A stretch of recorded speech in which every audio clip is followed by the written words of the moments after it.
What's up, guys? I am back at it. I'm up here in Oshawa. My 2-3 week road trip through the US, through New England, was fantastic. I really feel cleansed by it. I feel like a new person, or at least my old person again. I feel really good. And yeah, I'm up here in Oshawa with family. I've been here for a couple days and getting organized. Part of that organization has been getting my gear kit sorted out. It's now sorted out, and I've been promising you guys a while that I was gonna give you like what's in my bag, what's my photography gear type of episode. So this is that episode. This is what's in my bag. You guys, have had quite a bit of change, not only in my life, but in my photography kit. So today I wanna kind of walk you through my whole gear, what goes into my bag, which is a new bag. Now, before I get into it, I want to apologize for the setup. I'm kind of constricted here. I'm at my sister's house, and there's this light that's probably in my head, probably creating glare, and I have to shoot this on my GoPro Hero 3 Plus, because when you're doing a video about gear, it's hard to shoot the video when all your gear is on the table. So I apologize if the quality is a little bit subpar. Let's jump into the gear though. I want to just show you quick what goes into my gear. I want to try to show you how simple a travel photographer's gear kit is, because one of the things about being a travel photographer is you have to be a minimalist when it comes to your gear. Now, I will also want to say before I start that this isn't all the gear I wish I had. If I had my way, I would have a personal assistant that had a suitcase this big full of gear that I could use at any time when I need it. Sliders, different lenses, fast lenses for stars, long lenses for wildlife. I wish I had it all. But when you travel 365 days a year, your gear has to be versatile and it has to be simple, because you're packing it with you everywhere you go. You remember in the past I had 3 bags, sometimes 4 bags when I'm packing. I've tried to simplify things even further now, and all my photography gear when I travel is going into this one bag that I bought. I'm going to be reviewing this bag, and maybe even in the next episode, but an episode to come. So let's get to it. This is my gear. This is my travel photography gear. And in my opinion, this is all you ever need as a travel photographer. So let's start at the front and kind of work our way around here. Drone. The drone has become vital. You'll see almost every travel photographer now carries a drone. Mine's the DJI Phantom 3 Advanced. I use it for both videos, as you know, in this vlog, and for photos, and I absolutely love it. I'm gonna probably carry a drone with me until the day I die. They're getting smaller and smaller. There's new things like the DJI Mavic, the GoPro Karma, all coming out that you can pack smaller and get what you need. I love the ability with the drone to just get a little bit higher. Get a little bit higher perspective when you're shooting photos out in the field sometimes. There's a lot of restrictions with the drone usage, so if you use a drone, be sure to follow the rules. Drone remote as well, that's gonna go in the bag if I can squeeze it down there. Let's get into the DSLRs, or the cameras. I shoot a 6D, that's my primary camera, the Canon 6D. I love this camera. It does have a few shortcomings, but I can get past those because it's really light, it's small, it's compact, shoots amazing low light images, very cool. If I had any camera in the world right now though, it'd probably be the 5D Mark IV that just came out. So I love this camera, but I'd love to upgrade to the 5D Mark IV. The 6D Mark II comes out in March or February probably, and I might be looking to upgrade this then, but brilliant camera, love it for travel photography. I got a new toy. This is the Sony A6300. This camera is pretty brilliant for video. Has a bit of a problem with rolling shutter when I shoot video, but it's absolutely beautiful. The video footage, the tracking autofocus is absolutely awesome, and I'm loving it. I just picked it up a week ago. I've been doing some testing with it, and I really, really like it. In the past, I've been doing most of the vlog on that guy, on the GoPro. I'm gonna be doing a lot of it on this, kind of out like this a little bit more, just to give it a more of a professional feel to the video. I will also be using this as a backup camera for stills and to shoot time-lapse on. But yeah, I absolutely am loving this camera, and I love how it just, look at how small it is. It just packs right into there. I have this as well. This is a Sigma MC11 adapter, and what this does, I'll show you actually, is I can take this tiny little mirrorless camera from Sony, throw on this adapter, and then chuck on any Canon lens. Like that.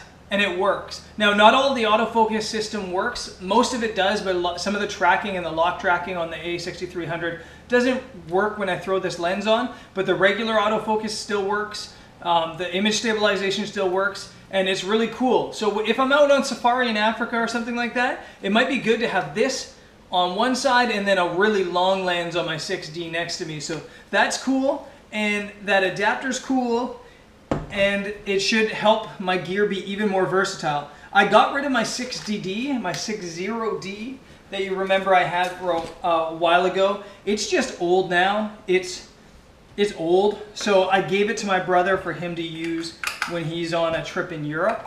And yeah, I'm gonna miss that camera. I had that camera for like 5 years of my career, so I'm gonna miss that camera. It was a good camera to me, but you gotta move on up.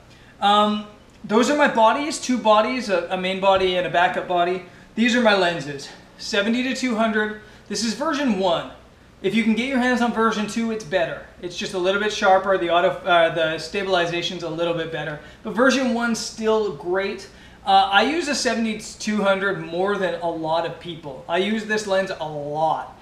And if I'm shooting landscapes, I love it for compression, or I love it for portraits, or details as well. I really love shooting this lens. If you don't shoot a lot of portraits or wildlife that you need f2.8, you can pick up the f4 version of this lens, 70-200 with no image stabilization, just for landscape photography, for like 700 bucks. And that's highly recommended if you don't want to pack around the weight of the big boy. And the big boy is going right into the bag right here. The camera wobbles every time I do this because it's not really stable where I have it set up. So I'm sorry about that again. 16-35 millimeter lens. This is probably the lens I use more than anything. I use this for landscapes, I use it for portraits, I use it for street photography, I use it for video. I absolutely love it. This is the f4 version. There's an f2.8 version coming out as well that has image stabilization. So if you're looking for a faster lens to also do star photography and stuff, the f2.8 version might be more for you than this one. But this one is brilliant. Sharp all the way to the corners and extremely versatile, and it fits right into my kit like so. This is the lens I use less or the least amount of times. This is my 50mm f1.4. I'm actually not a big fan of this lens. It's not super sharp. Its autofocus is a bit slow. The technology in it's a little bit old. And it's due for an upgrade. There's supposed to be a 50mm 1.4 version 2 coming out fairly soon. I can't wait for that to happen because this thing needs to be replaced. That said, I love the look of 50mm for street photography. I love the look of 50mm for portraits. So I really like using this lens. I just don't feel super confident because it's not the sharpest thing in the world. It goes into my bag there. What else do we have here? This is a new toy. This is a 360 camera from LG. Look at it spin. And now, I just want to warn you, I've seen footage from this and I'm not a fan of it, really. It's because it's got 2 lenses, it really has a hard time stitching things together, and the footage isn't super sharp and is a little bit rocky, but I'm going to test it out anyway. I haven't tested it out yet, but I'm going to. And at the very least, I'm going to use it to do 360 photos here or there for clients that want that. That's going up in the top of the kit, so I'll just leave it out here.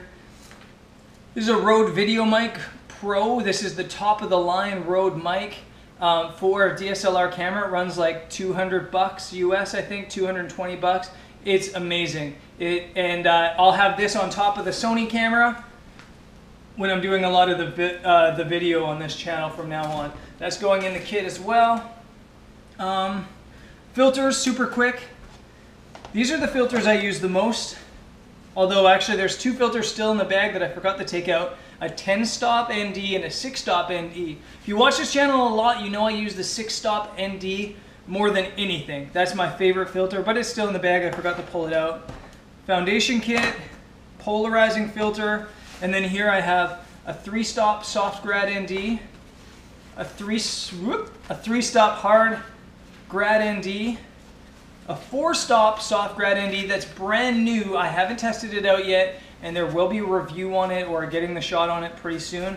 And then this is a 3-stop ND as well. So I'm all covered on filters. Filters are expensive, but I tell people this all the time. As soon as I learned how to use filters properly, that's where my photography game, especially my landscape photography game, just stepped up to a whole new level.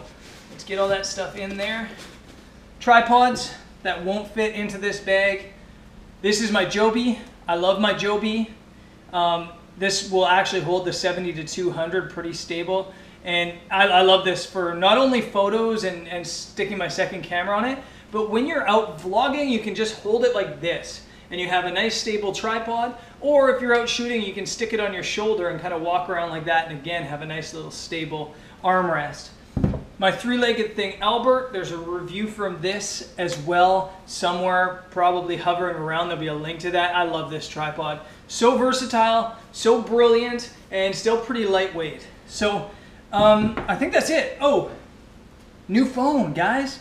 No more silly iPhone, LG G5. I'm loving the video capability on this, although it's a little bit jello-y sometimes. So at some point in the future, I'm probably going to do a vlog that I entirely shoot on this and review this for video and photo capabilities as well. That stuff's all coming. I want to show you this bag that I got, this new bag quick. I'm going to be reviewing this bag too pretty soon. This is a Think Tank heli pack. And all that gear I just showed you guys, it fits into it and then carries on the airplane. It carries on the airplane. How awesome is that? So good. So that's what I'm going to be traveling with. I start traveling again here in a couple days, heading towards Europe. And yeah, that's my gear.